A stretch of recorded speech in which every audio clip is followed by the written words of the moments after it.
In any discussion to resolve a conflict or problem, there are two major areas to deal with. The first is obvious: what the conflict or the problem is about, what can be called the substance. The second may not be as obvious: the relationship between the parties in the conflict. The interest-based approach to conflict and problem solving, or the IBA process, offers a way to navigate through both of these areas. Think of it as a list of steps that you can go through to help manage both the substance of the conflict and the relationship between the parties. This video provides a brief overview of the IBA process, starting with why a circle or a bunch of circles, then the getting ready process, followed by the getting together process. Warning: we will be talking in circles, and at times there's a little repetition. Even though we'll break this process down into steps, the IBA circle chart displays them as, well, circles. Why?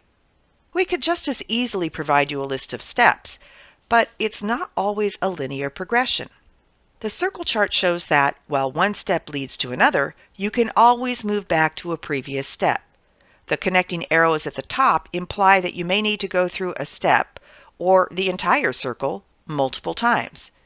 If you do go back to a previous step, you will have to spend a little bit of time reviewing the steps you've already gone through.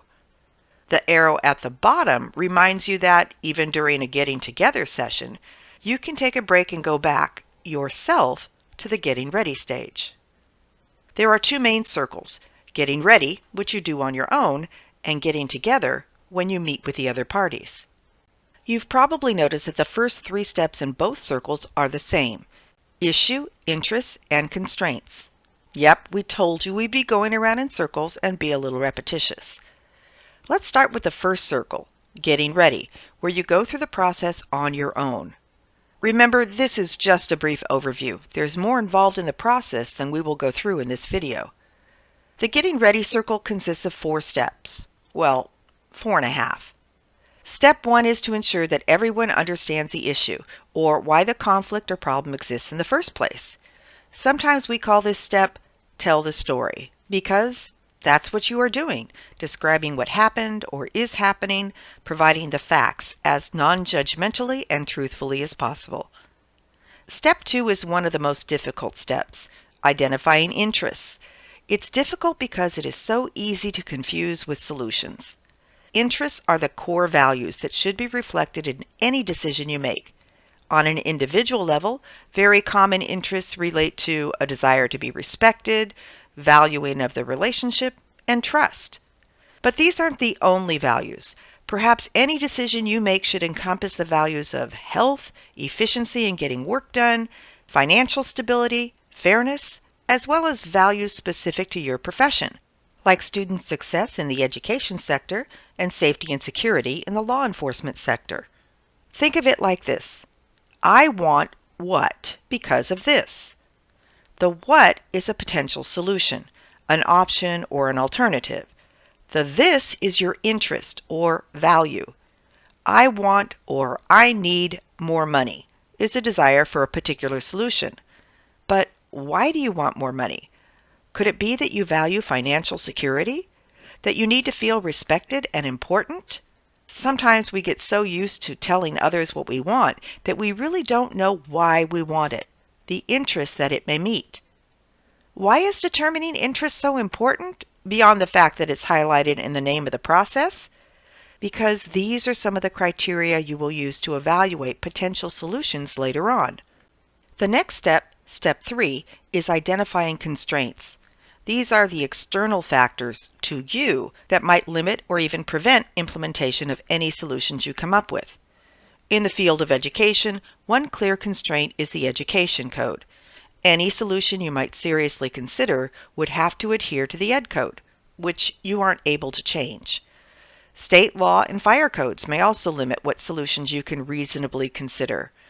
Oftentimes, in terms of the amount of time it takes, the identification of constraints is the shortest of the steps in the IBA process. Now we get to the fun and creative part, brainstorming potential options. But in the getting ready process, these are a special type of options: alternatives. Alternatives are possible solutions that you can do alone. They don't require the cooperation of others. Getting a promotion may get you more money, however, you can't do that on your own. But you could look for a job elsewhere. No guarantees that you will get it, but it is something you could do without the other party's involvement. As you know, the goal of brainstorming is to create a whole list of ideas without prejudging them. It is only after you have developed that list of alternatives that you will start evaluating them, using the interests and constraints as your criteria. These are the 4 basic steps of the Getting Ready Circle, but there is one more small but important step, a half step if you will.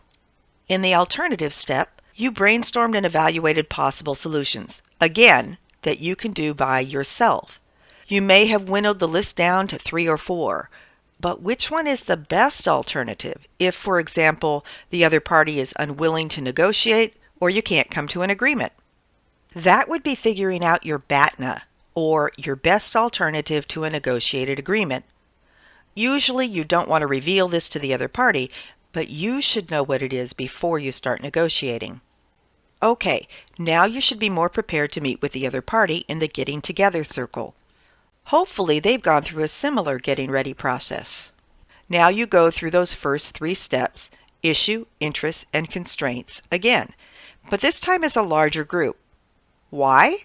For the issue, it's important to know that you might not have all the pieces of the puzzle, and it's helpful to hear other perspectives.